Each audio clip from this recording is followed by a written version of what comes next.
out to you and everything, and so you can just drive off. Okay. So it works for me because I don't have to leave my dogs in the car. Right. And everything. So they work out for me.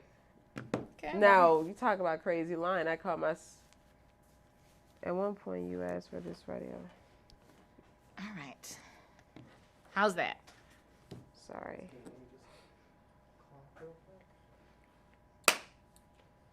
All right. Y'all need to put a mic on me, right? Oh, I got a boom right over my face.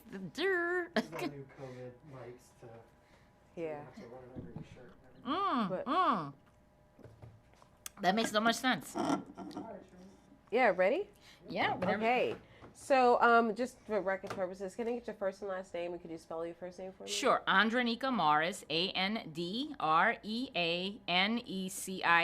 Morris, Morris. Okay, and can your position here? Executive Director, Housing NOLA. So I want to talk about, and something we've been asking people how we start every interview is asking your definition of redlining. What is redlining?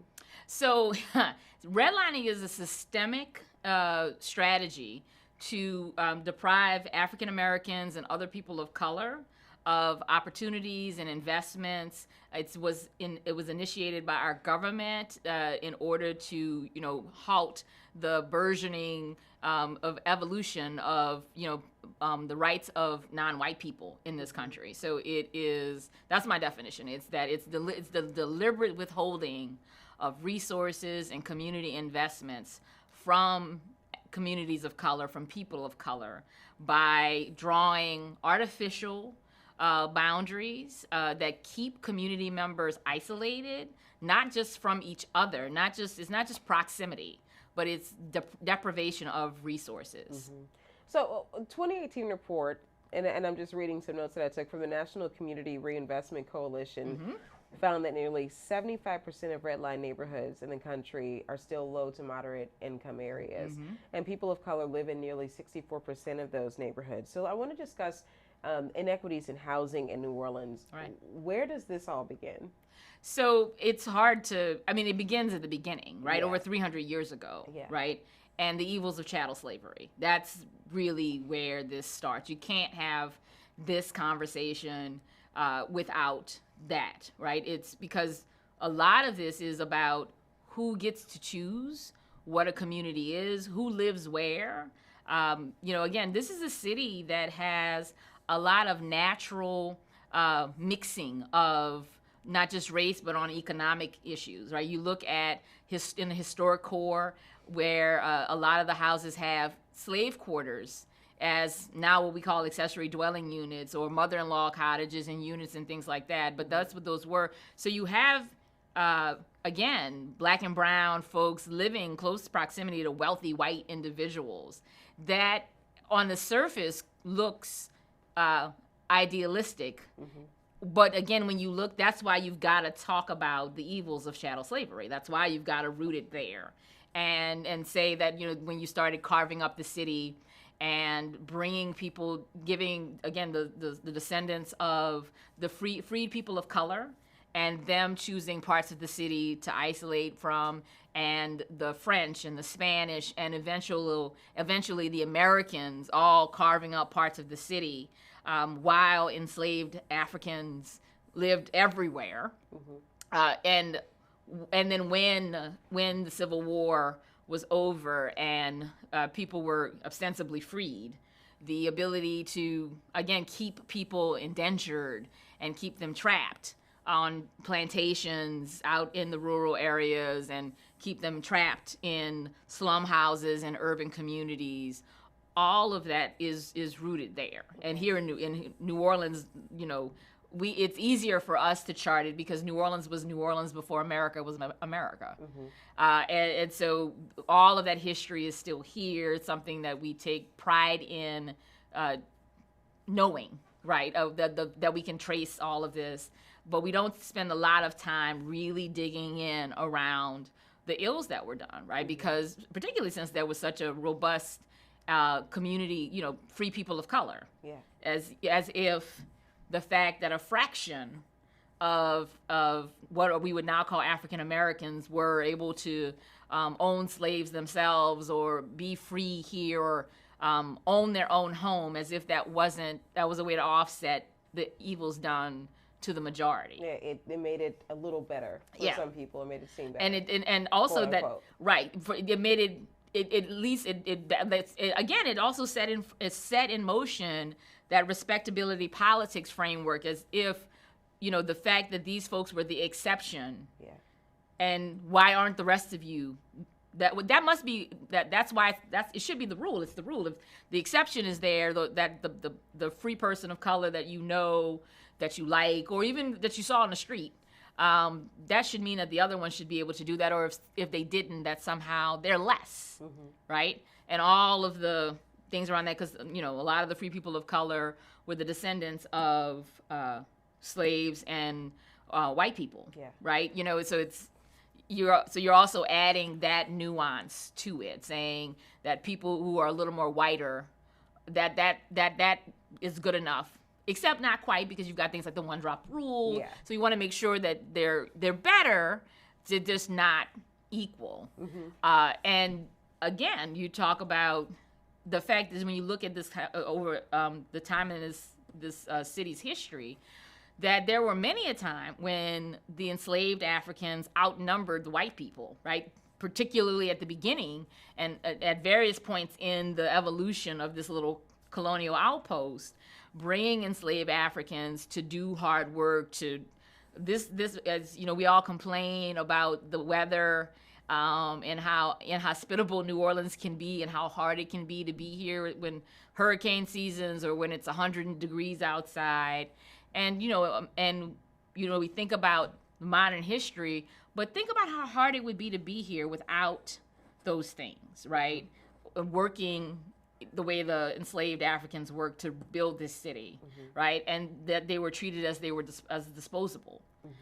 So keeping a large number of enslaved people with and not risking the lives, the colonists not wanting to risk their lives or not being able to justify bringing their families until it was a little more civilized.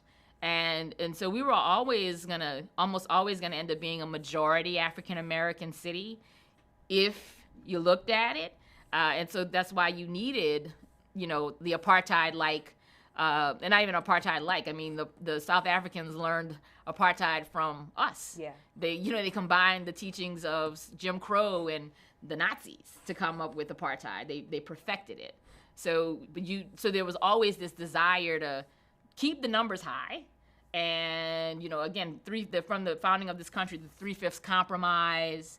So all of those things were designed to keep high enslaved populations. And so the numbers that if you legally treated us like we were 3/5 of people, and they believed it, people internalized it, and again, it just continues to evolve, and then we find ourselves where we are now, right? So all of these checkpoints, as the descendants of enslaved folks, as immigrants come here of all stripes, everyone starts trying to figure out how you get to that level of success that is defined by a white male who owns property. Yeah. Right? That's success.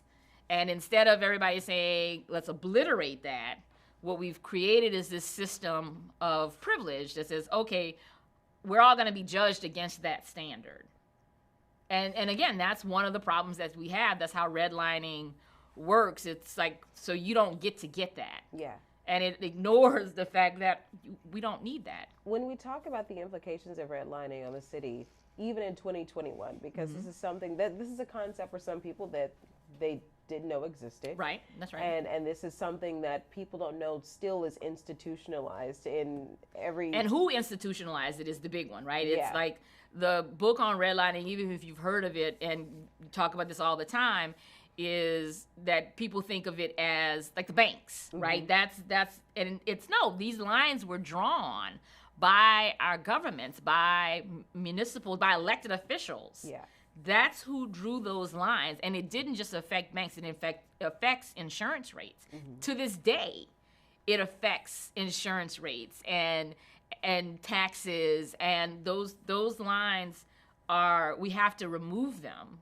Right. And number one, we have to all of those policies have to really we like to pretend that this is all merit based and systemic, and we make a bunch of bad decisions on top of like ignoring the inequities. Like one of the things that we rail against, and you mentioned NCRC, and we've talked, they're one of our partners, I'm on their board, and we've been talking about this, is like the value of credit in things like insurance. Yeah. Right? And so people tend to think that that is an innocuous, oh, that's you being able to manage your money that's proof that you are an adult. When insurance is not about your personal financial history. So why is that something, especially when you can lay out deprivation of credit, when you look at check cashing industries, how they're everywhere in this community and in this state. And then you say, if you manage to run that gauntlet and you get to the point where you can buy a house or buy a car, and we're going to help you protect that. And we're going to look at not where you are now, but where you were before, and make it harder for you to protect that asset. Yeah. And those are insurance is a huge one of those issues. Yeah. And the effects of redlining aren't even really discussed when you talk about insurance. So when you talk about it, I think and that's what we're trying to break down here, the actual effects of redlining. Yep. When it comes to take away the maps and you've taken away the lines, but the lines are still kind of, like you said, it's built there. It's embedded now in our communities. Because you've put other systems on top of it. Yeah. That they were able to look at the impact of redlining, like credit, right? So what are some of the other systems that you think are? Like, again, buying a car, accessing credit, insurance, all of those things are, that's just, and again, people don't think about that. Yeah. Taxes, how taxes impact community, whether or not you're paying what's acceptable, your home's assessed at an appropriate value. So all of those different systems, all of those interwoven systems, and what it's education, right? That's another one. How is that? So number one, what we use to fuel education in this country is property taxes. So if your property has been devalued, right? There is, instead of just saying every child is entitled to a quality education, you look at the resources that community is able to generate, and then you use that you limit their educational opportunities, right? You, in the name of equality. Yeah. Well, you don't kick in that much money, so you're not gonna get that much money back. It's not fair, is it? If we take money from community over here, and their properties are, through no fault of their own, more valuable. And it's not no fault of the communities, but it is the fault of the system that has allowed that community, again, through all kinds of programs, that allows that community to benefit and prosper, while this community, which has been marginalized and deprived of opportunities, and you're further perpetuating it. Yeah. And you look up in a couple of decades, a generation, and you go, I wonder how that happened. Yeah. And again, because the lines are gone. Yeah. You say, oh no, it can't be racism, it can't go back to that. It's got to be about the fact that they are just not trying hard enough. Yeah. What about the schools that are in the communities that are gentrifying? Your Andreanecia Bywaters, or have gentrified. Again, when you think about like the decisions that we've made, so we have the only all charter school system in the country. Don't know why. I mean, I'm not. Yeah. I do know why. I'm not sure why anybody thought that extreme was a good idea, and that has been proven to not be a good idea. Yeah. 100% charter. And it's easy for me because I don't have any kids, so I can look at this very dispassionately. I mean, the state of the Orleans Parish school system actually makes me relieved that I don't have children, because my friends with kids, when I hear their struggle and the things that they have to do, and the fact that you have so many people who are complicit in inequity, right? Because what they're doing is, let me fight for my child. And I'm going to put on my blinders because that's my responsibility. And so I'm going to fight for my child. And you're talking about people who could and should be fighting for the entire community. And they're like, nah, I got to do this. Yeah. I got to get my kid in a safe school. I got to get my kid a good education. And they accept a system that's what's required, as opposed to that educational opportunity being available for every child. And you also start, again, and when we have the other conversations about taxes, right, you have conversations about, well, people not wanting to pay their fair share in property taxes, or they want to pay less in property taxes because they just don't see the value.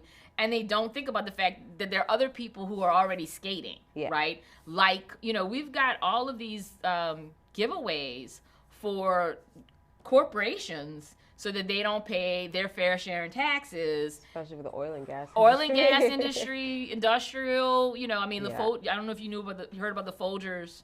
One of our partners together, New Orleans, talked about this, the industrial tax exemption program that's created these scandalous tax breaks across the state of Louisiana. Yeah. I'm from Edgar, Louisiana, which is St. John the Baptist. Oh, we might be related. My family's all from Edgar. Oh! Lumars.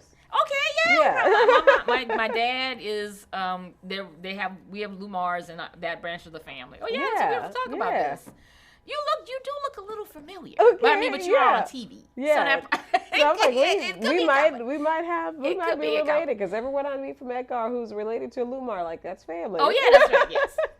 So, but in St. John the Baptist, there is more tax-exempt industrial property in tax-exempt, the value of the property that is tax-exempt in St. John the Baptist exceeds the value of tax-exempt property in the entire state of Texas. Wow. St. James, same thing. Yeah. Right? So you've got, so again, so who's putting in? Who's kicking in for education? Yeah. In those communities, you're putting it on the homeowners and the smaller business owners who don't manage to get those windfalls. And those folks, because you've deprived that community, they're also struggling, right? They're and again, you're thinking about your individual state instead of the collective. And again, I'm a tax and spend liberal. I make no apologies for it. And so, but I tell people all the time when they start complaining about their taxes, I'm like, you know what? Keep your money. Stay off my roads. All the things that we do. Don't call the fire department. Don't call the police. Yeah. Have fun levitating from your house to wherever you gotta go. Because this, and again, this is how the institutions set us against each other, right? Because part of what that is, part of the real concern around how taxes are misappropriated or mismanaged is that there are programs that are mismanaged. Yeah.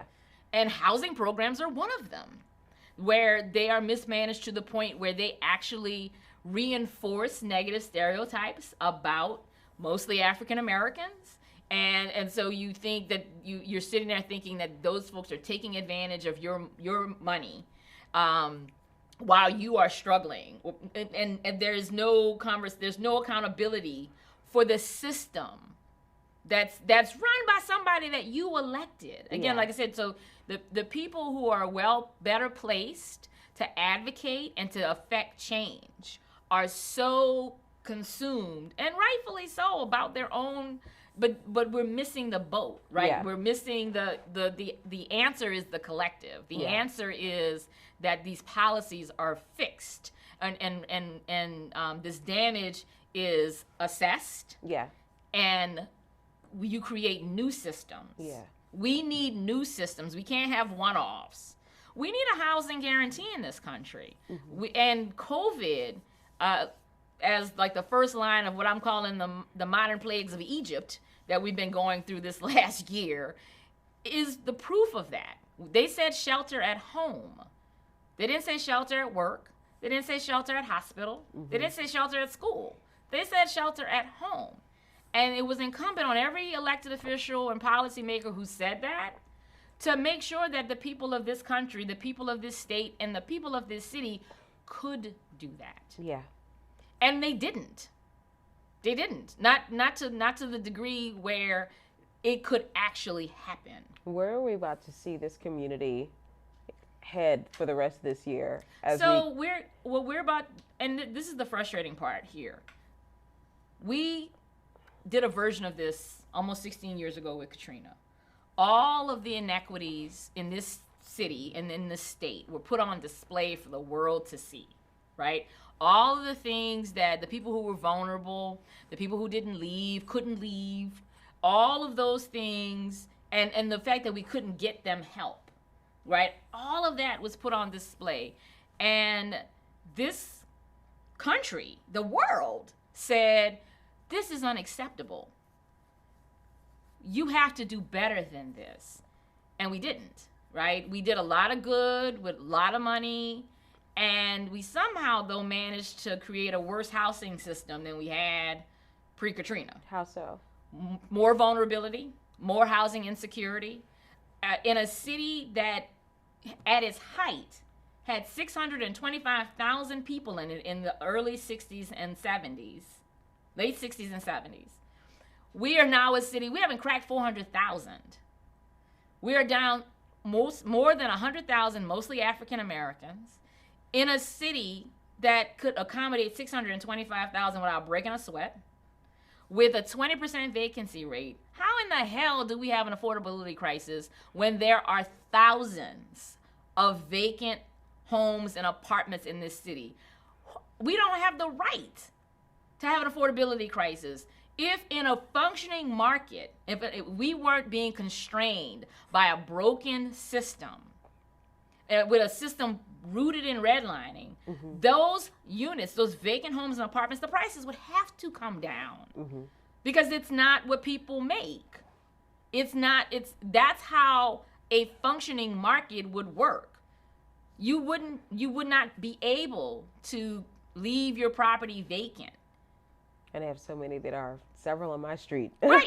It would, and then watch as someone builds a $500,000 house right behind me on my street. Right. And as down the street from a vacant property, and someone go, yeah, that's right. And again, that's where the system plays in. It's like, well, we got to preserve that person's investment. No, we don't. Yeah. No, we actually don't, because that was not, at this point, that was not a smart investment. No. And it wasn't a smart investment 5 years ago. And why are we holding on? That's holding on to those lines. Like that's what one of the things that, and I think that's part of the reason why it's so hard for people to hold on to redlining, because they believe, that again, part of this is, how do you prove that you won? How do you prove that you're doing okay? And most people do that by why they live and how they live in this country. That's a huge problem. Number one, we shouldn't be talking in those terms. Everyone should have safe, decent, sustainable housing, period. And that means that your McMansion and my home and the home of the grocery store clerk and the veteran, all of those things are even.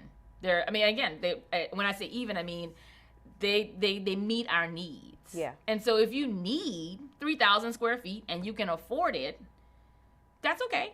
But if you need 400 square feet, you should be able to afford that too. Yeah. And that there needs to be a system to make sure that need is met. Can you talk about a little bit more about Black men and women in the city being pushed towards land that's been used for hazardous waste, hazardous sites? Yeah. I think one of the more notable ones Plaza. Everyone's talking about is Gordon Plaza, and that has become a national issue at this point, where you have several residents who still live there, and we've gone back there before. Yeah. And I see the fenced off part, I see Moton shut down, and you look to the left and the right and just like, well, people still live here. Right. But people don't understand that it wasn't by choice, it was by design. Right. Environmental racism and the issues in, when we were I remember having a conversation with someone about Flint, and I was like, we don't have to look to Flint, we can look to Gordon Plaza. This stuff litters this country, right? Yeah. And you can make the argument that they didn't understand the long-term effects. Yeah. And I would say that that's true. I mean, you've got less problematic examples here in St. John the Baptist. You know, the development in Laplace, where all those folks are getting flooded, and I'm like, I could have told you that area was going to flood, right? So there's, again, when you have commoditized housing the way that we have, and there is there's a quote from the first Superman movie, and I'm pretty sure, I don't think it came from somewhere else, but I love attributing it to Lex Luthor. Yeah. You know, his dad saying, you know, they don't make any more land, son. So it's a finite resource, right? Yeah. And treating it like that. Yeah. But I mean, one of the things that's so ironic about that is that because of that rationale, if you remember the plot of the first movie, you know, Lex was trying to sink the western seaboard into the sea to make land that he bought more valuable, you know, to reduce the availability even more, and make, you know, that's the extreme example of that line of thought, right? Yeah. And so that's what happens. The reverse of that is that's what happens is you take areas that have been used, like the agriculture street landfill. You take areas like land that's below sea level, that's really poorly developed. You take those and you put people there in order to sell them homes and create housing opportunities there, because you're like, oh, we're running out of land. Yeah. And it's interesting that we're still having these conversations now, because we're not running out of land, and we were never running out of land. And now there's a scarcity conversation around resilient land, like, right, that's land that's not flood prone. Yeah. And so those are more lines that are being drawn, right? So who's living on the high ground, right? And when you look at a place, like a really good example of this is you look at the Lower Ninth Ward. Yeah. Right? Lower Ninth Ward is actually high-ish ground, even the part that's undeveloped now. Yeah. The flooding that happened in the Lower Ninth Ward was because of man-made negligence. A barge breaching the levees weren't overtopped.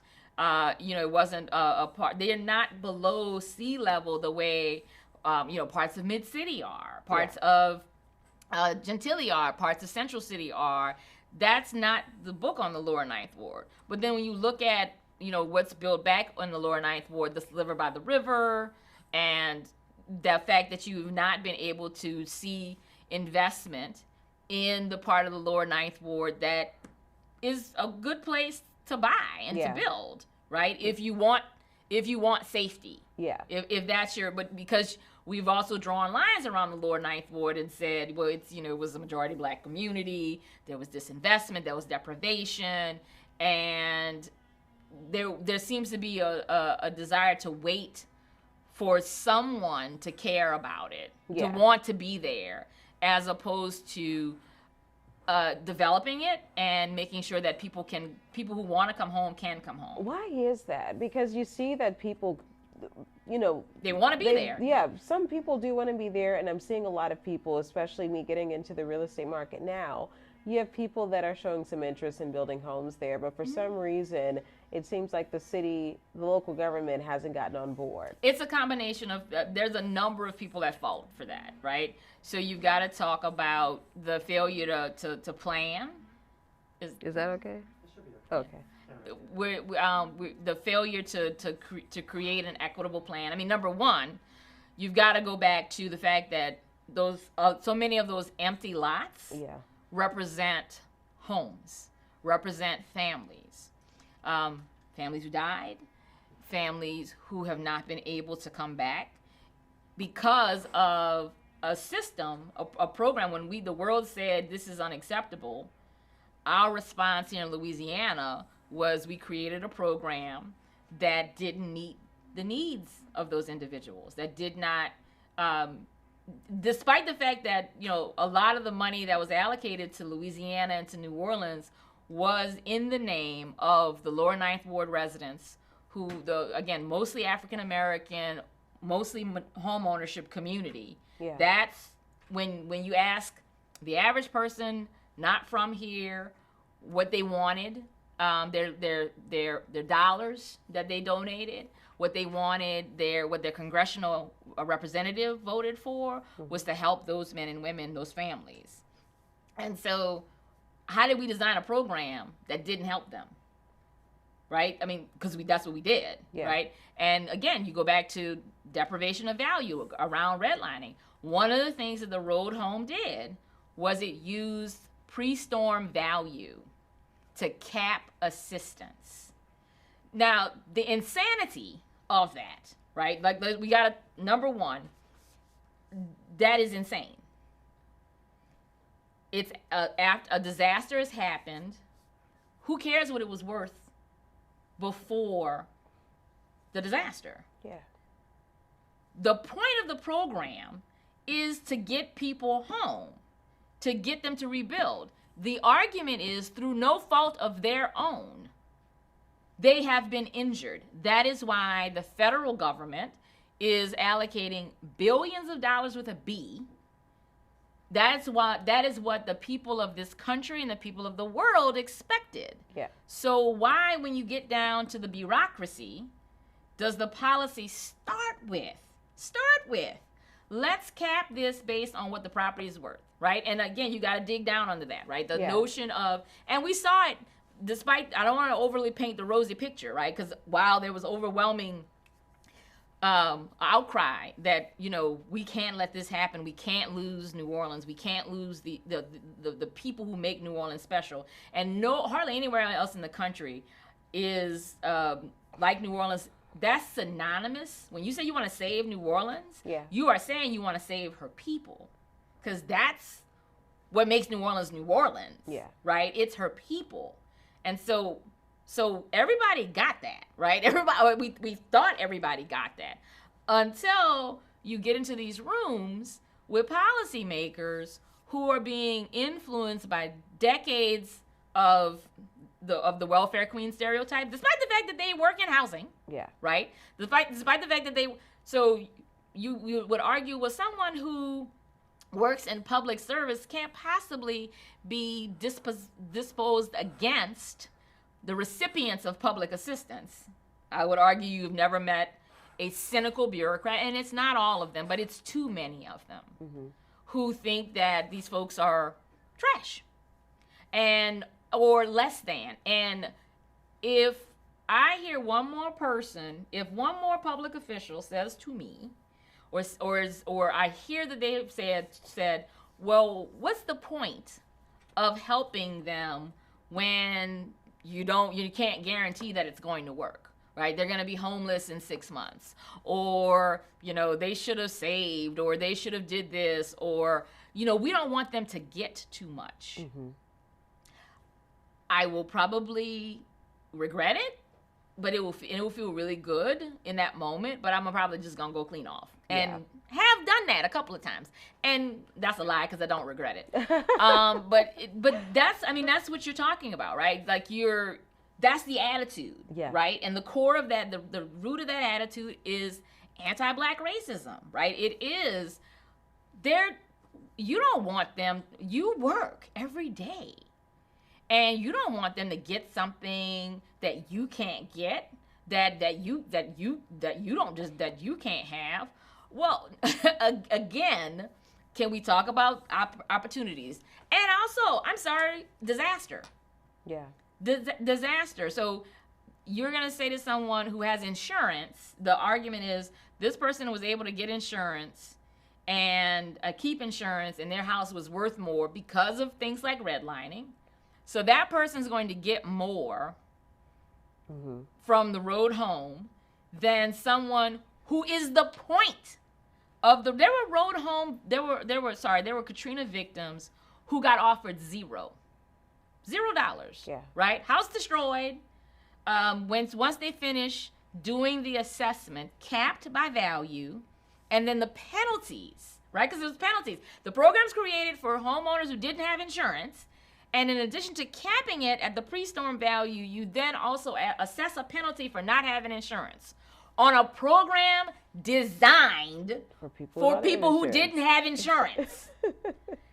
and again, like, you had that, there was enough, you know, and you hear people say now, like, oh, well, you know, this is a federal program. We've got to be accountable. We've got to be judicious. We've got to be responsible. I agree with all of that. I would argue we have a very different definition of responsible and judicious. Yeah. And it is the same attitude that had Congress members saying that raggedy little $1,200 we got from FEMA, that, you know, next time a disaster happens, we don't want them getting all of that money. You know what? Keep your money. On behalf of me, not on behalf of everybody else, because everybody else needs that money. But I would say, keep your money next time. Go, keep it. I mean, we see it with the stimulus, right? Yeah. We keep having these stupid conversations over and over and over and over again over people getting too much. What the hell are you talking about? Who is the they and what is too much? Mm-hmm. What is too much? And we accept it, right? There are policymakers and middle class workers and voters and all of these people who accept this bullshit. Yeah. And then when it comes back and it bites them, when they lose their job because of COVID, and they're now one of these people, when their family, when they go out and risk their lives to keep us all fed, and those of us who are lucky enough to work from home, all fed and water, and they get sick, and they don't have access to the things that they need. This is abominable. And it is unacceptable on so many levels.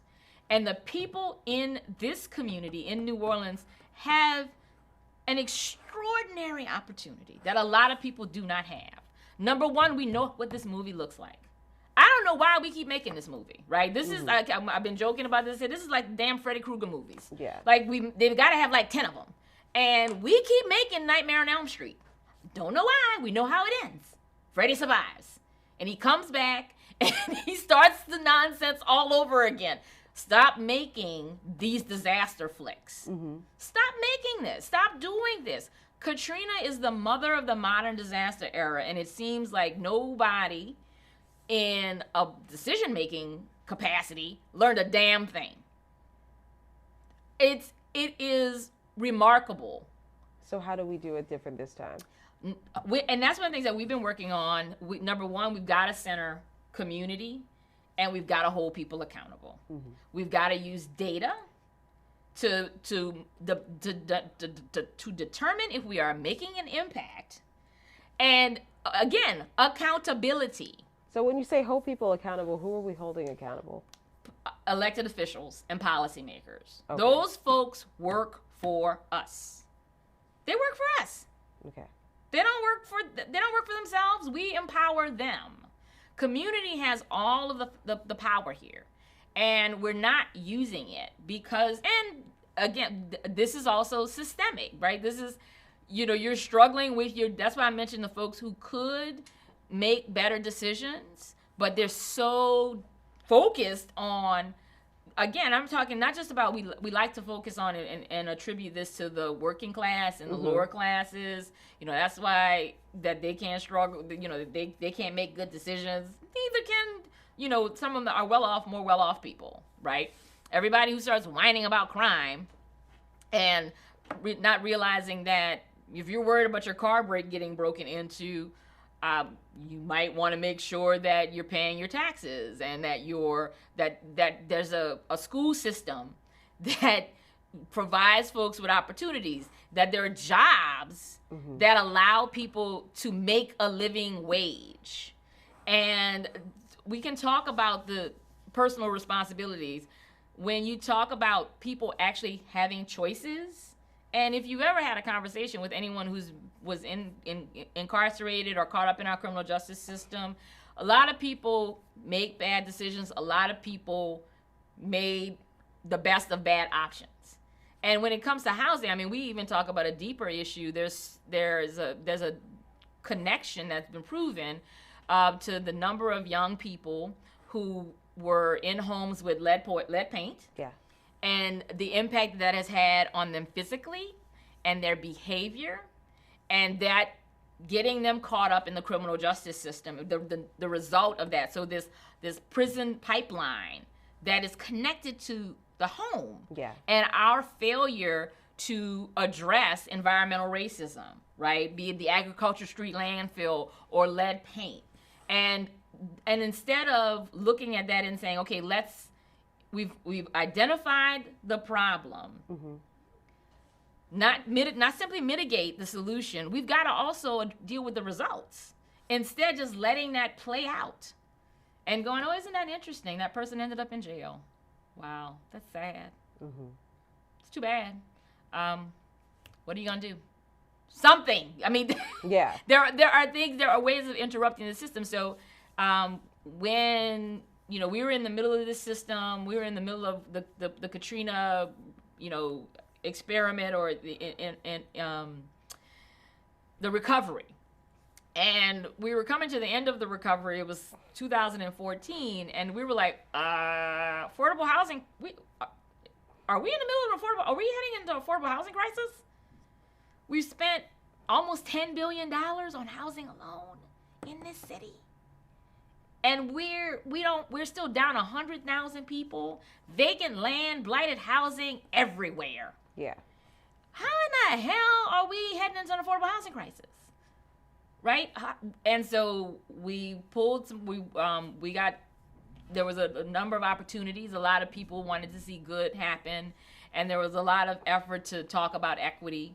And we worked with partners to launch Housing NOLA, which started with what are the numbers, right? Yeah. What's the data? And then pulling everyone together with community at the heart and say, how do we create a different framework to create and guarantee housing for all in New Orleans? We can actually do it. You look at the numbers, you look at the resources that we have. It's going to be hard. No question. But we've got to have the right priorities. We will have some of our elected officials and the policymakers whine about, how much it costs. We raise money for stupid shit all the time. Yeah. I had this conversation with somebody last week. I said, I don't want to hear this from anybody, any public official, not when, near the end of last year, the state of Louisiana and the city of New Orleans got into a fight over who was going to waste $500,000 of our money on a commercial. The whole Rockin' New Year's Eve nonsense. Because that's what that was. Yeah. That was a tourism commercial. Yeah. And New Orleans and the state of Louisiana got into a pissing contest. Yeah. Over who would get to waste $500,000 of our money. And New Orleans won the right to do this. And wow. Don't talk to me about money. Do not talk to me about money. So I would love to hear your thoughts on, and this is my last question for you, when we talk about the undesigned, the red line concept, because obviously this is a concept that has been picked up across the country. We know redlining has affected many communities, well, all communities in America. Now we have people who are working actively like yourself to truly, and what you're all doing is trying to undesign a system that was meant to oppress and control Black and brown communities. Right. Can you tell us how that process works? If I didn't get to see the program of Undesign the Red Line. Yeah. Can you tell us a little bit about how they see this breakdown happening, how we can make the changes, and kind of what are the next steps we need to do as far as moving forward and putting us in a positive light? So we felt like Undesign the Red Line was a good opportunity to help educate, because we rely more heavily on Housing NOLA, the 10-year plan, because we've got policy. It's not simply redlining is a huge part of the issue, but we've also got to talk about the other pieces. Yeah. So number one with the bullet is we have a mantra that's called put housing first. That's got to be a big part of this. Is we've got to talk about fixing these broken systems that I mentioned, like insurance, tax assessment, how we spend and allocate our resources, right? There's an opportunity. There's requirements for federal funds for housing that it shouldn't reinforce segregation. And we've got to have honest and open conversations about what that actually means in a city like New Orleans. And also we've got to have open, honest conversations about the impact of displacement, right? Yeah. And what it means, like, for people to retain and maintain political power. Right? So part of the reason this happens in a city like New Orleans is because we're always going to be majority African Americans. That's why the system's rigged this way. And so with white flight and the deprivation of taxes and resources and things like that, it's a self-fulfilling prophecy. We interrupt that, and we've also got to be careful, because one of the things that people have wanted to do is to interrupt that by bringing more white people here, right? Oh, we can bring them and they're more money here. And no, we can make this community stronger for the people who are here now, for the people who make New Orleans, New Orleans. And that's been one of the tension points, right? Because this community sees that threat and we fight against it, but we don't fight against it with the right tools, right? It can't simply be keeping white people out. Yeah. It's got to be making sure that the investments that if we're going to spend $500,000 for New Orleans, on behalf of New Orleans, to benefit New Orleans, it damn sure need to benefit New Orleans. Yeah. And we need to have the proof on that. We're going to spend $200 million. We're going to spend $20, right? We don't do that. We invest in bad concepts like trickle-down economics. We don't call it that anymore, but development for the sake of development, we subsidize. Again, the ITAP program, right? We subsidize industrial businesses, and we subsidize industry, and we don't get any benefit from it. We subsidize businesses that are poisoning our communities, and we don't. So not only do we not get any benefit, we're poisoning our communities. So that we've got to start with a very clear, cogent concept. That's why we put housing first. And the concept of guaranteeing safe, sustainable housing for all. And I believe we can do this across the country. I know we can do it here in New Orleans.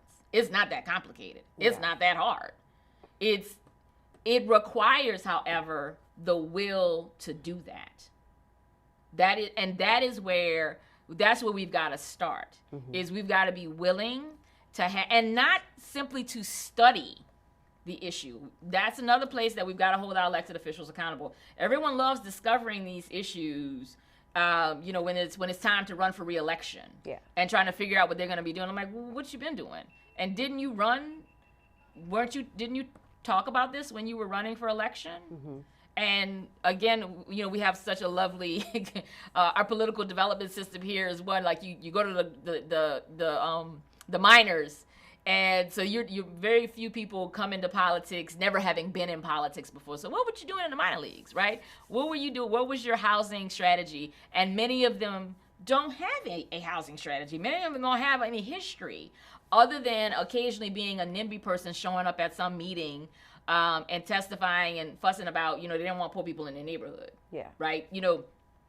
We've got to start with, will you put housing first? Not only, but will you commit to every decision that you make is filtered through a lens? Does this help preserve and expand housing opportunities that will allow this community to thrive? And if you don't, again, and everything's connected to this. You talk about education. Kids can't get a good education if they don't have a good home. And I'm not talking about again, that's where you got to be careful with anti-black racism and the welfare queen stereotypes. When you talk about kids' home life, 9 times out of 10, you're talking about their parents. You're making judgments about a single mom, or that the fact that they're being raised by grandparents, or that both their parents work really long hours. Let's start with the quality of the physical structure, and the whether or not their guardians can actually sustain that for them. Why can't they? If they go to work every day, why can't they? If they don't go to work every day, why doesn't this kid have a safe, stable home? And stop blaming and stop looking for reasons to blame those individuals, instead of looking at how the system, how those red lines have constrained and deprived that family and the family next door to them and the family in that entire block and in that part of the area, that city, how they've all been deprived of opportunity by these lines that have disappeared, except in their lives. Yeah. Well, that's all I have for you. All right. And I think you've covered every Everything? single thing I was going to ask. All right, Thank you so much. You're very welcome. I wanted to, the person you were talking to, John. Yes. Is there a way that we can get in touch with him? Because I'm going to text you his information. we wanted to see if it's possible. Is it at all possible